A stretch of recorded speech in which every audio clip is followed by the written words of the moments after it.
Hello, people of YouTube. My name is Havto16 and this is Watchin' It. On here, I watch a movie, just a random one, either by myself or with a friend, and I just do a quickie review of it for you guys. So, this time I watched the movie Mortal Kombat.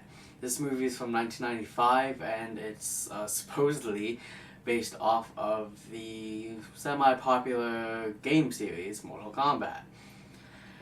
So, to start off, I had seen this movie before when I was a lot younger and I absolutely loved the movie.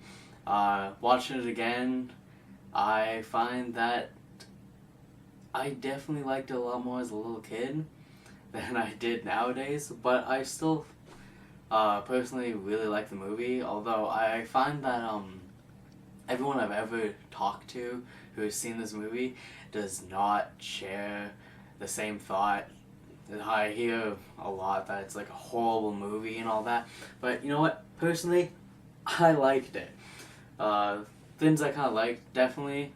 I like the music they used throughout. It's pretty much, I'm pretty sure they used the Mortal Kombat theme song like 3 times in the movie.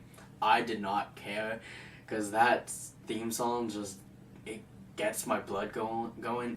I also liked the acting. Robin Chu is Liu Kang. Christopher Lambert as Raiden. He's also the guy who plays the main role in Highlander. I like the effects of the movie overall. The one that like really bugged me a little bit though is the one for Reptile. Just having him go for a statue to a living being. It looked so horrible and you could tell so easily that it wasn't really there. Yeah, that's pretty much the main stuff I liked about the movie. Now, the things about the movie that irked me, I feel like there was a lack of reaction throughout the movie. The premise is that like a whole bunch of humans go on a boat and they have to fight for the fate of Earth, but they didn't really know it at first, and they have to fight all these beings from another realm who have different powers throughout. And I feel like as if I were on a boat and I was told I had to fight some people, I'd be like, okay. But as soon as they start having superpowers, I'd probably trip balls a little bit. One example is that at one part in the movie, a character Sub-Zero who can like control ice, he freezes the guy and he kind of explodes. And then the next shot is showing the 3 people just stand there talking about Sonya Blade, Liu Kang, and Johnny Cage. And in the background you see all like just the extra human characters just kind of sit there talking and then they walked away. And like that bugged me because I was sitting there, I was like, okay, you just watched a man get turned into ice and explode and you're just gonna be like, oh, okay, I guess I'll go to bed now. Like, no! There definitely should have been like some sort of like freak out in that moment. The biggest thing that bugged me about this movie is just the overall fight choreography.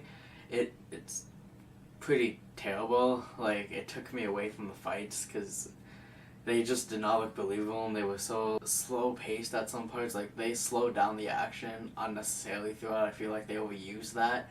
And they didn't use camera angles well or anything. You can definitely tell that like none of this fighting's really going on and stuff. The only fight I really enjoyed was Liu Kang versus Reptile.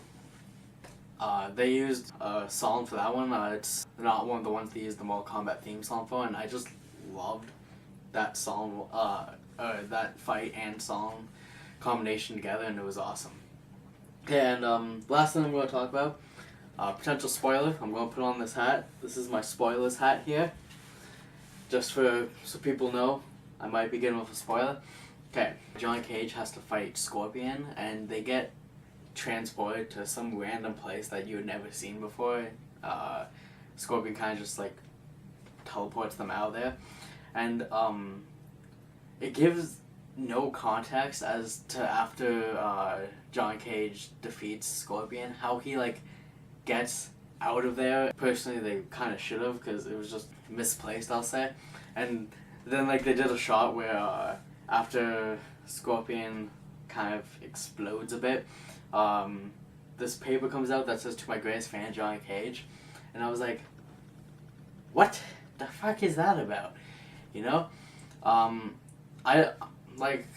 not an avid Mortal Kombat fan. I don't know the backstories of all these characters and stuff. I feel like that was random to have that out there because Scorpion is supposed to be from a different realm, but that shot is saying that Scorpion was Johnny Cage's greatest fan, and I don't personally see how that would be possible. If Scorpion's supposed to be a being from a different realm, how could he be Johnny Cage's greatest fan? Johnny Cage also fights Goro. That fight was the worst one I've ever seen possible. Goro's, I don't know, I'm going to guess like 12 feet tall or something like that. He has 4 arms, and he never gets a hit on Johnny Cage, and it showed him beating up pretty much every other human who was there except for the main characters, and he killed one of Johnny Cage's friends, but when he fights Johnny Cage, he never hits him. Johnny Cage finishes it in like, I think 4 or 5 hits, and I thought that was like the dumbest thing I could have thought possible. I feel like they just wanted to quickly get that over with so they can go to like Shang Tsung, but it was a disappointment. It was probably the thing I hated most about this movie. I still like enjoyed it, the nostalgia factor, and just it overall as a movie I thought it was decent. On IMDb it has a rating of I think 5.5. I will give it a rating of 7, mainly just because of the nostalgia. When I was little I would have given it a 10 because it blew my mind, but now watching it, it's not as good as I remember it being. There's just something about this movie, despite all the things I listed that I don't like, that I just enjoy. Alright, so that was Watchin' It, Mortal Kombat version, with Habitat 16. Thanks for watching.